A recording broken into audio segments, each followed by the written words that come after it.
Gece 11 sıralarında işte biz uyuyorduk. Arkadaş bizi uyandırdı. Tam uyanamamıştık zaten. Dışarıda kavga var dedi. Kişi kendi arasında kavga ediyor falan sandık başta. Ama şey olmuştu yani direkt kapıyı kırdılar.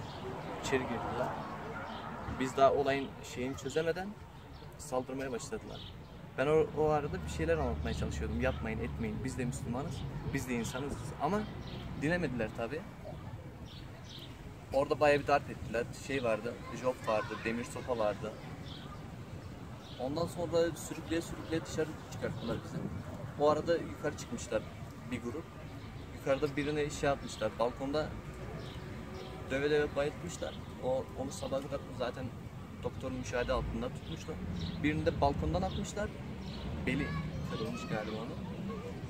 Dışarıda da aynı şekilde yani öldüreceği dövüyorlardı bizi. Linç ediyorlardı.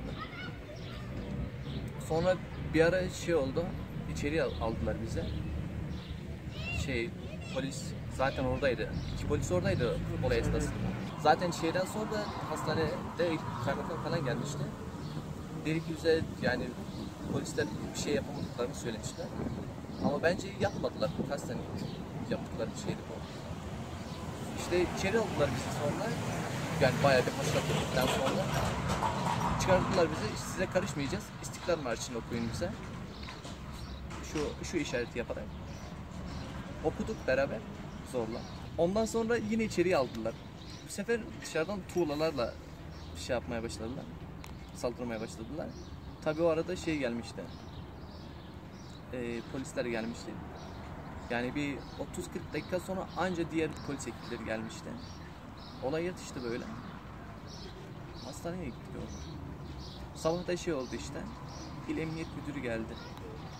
Vali geldi. Sağduyulu olmamızı söyledi. Ne bileyim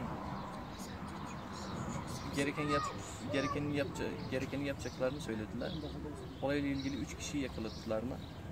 Soruşturmanın devam ettiğini falan söylediler. İstiyorsanız burada kalın dediler. Ya da güvenliğinizi falan sağlarız ama biz kalamadık işte. Çünkü şey demişlerdi akşam. Kalırsanız ölürsünüz sabah. Defolup gidin ülkemizden. Burası bizim yerimiz. Aynı tastan ekmek yemişiz. Size ekmek vermişiz, su vermişiz ama siz geliyorsunuz, ihanet ediyorsunuz ona. Gidin, defolun gidin ülkemizden. Saldırma nedenini tam bilmiyorum ama duyduğum kadarıyla ya Beyoğlu'nda bir şehit vardı. Beypazarı'nda. Ya da şey vardı, bir zihinsel engelli kardeşimiz var. Şantiyeye geliyormuş. Bizimkiler ona ekmek veriyormuş, yemek veriyormuş. Bu da çarşıya çıkmış o gün. Yani olay gecesinin gününde şey demiş, Kürtler iyidir, Kürtler şöyledir, böyledir deyince oradan milliyetçiler işte toplanmış akşam. Zaten biz olay esnasında öleceğimiz falan düşündük ama kurtulduk.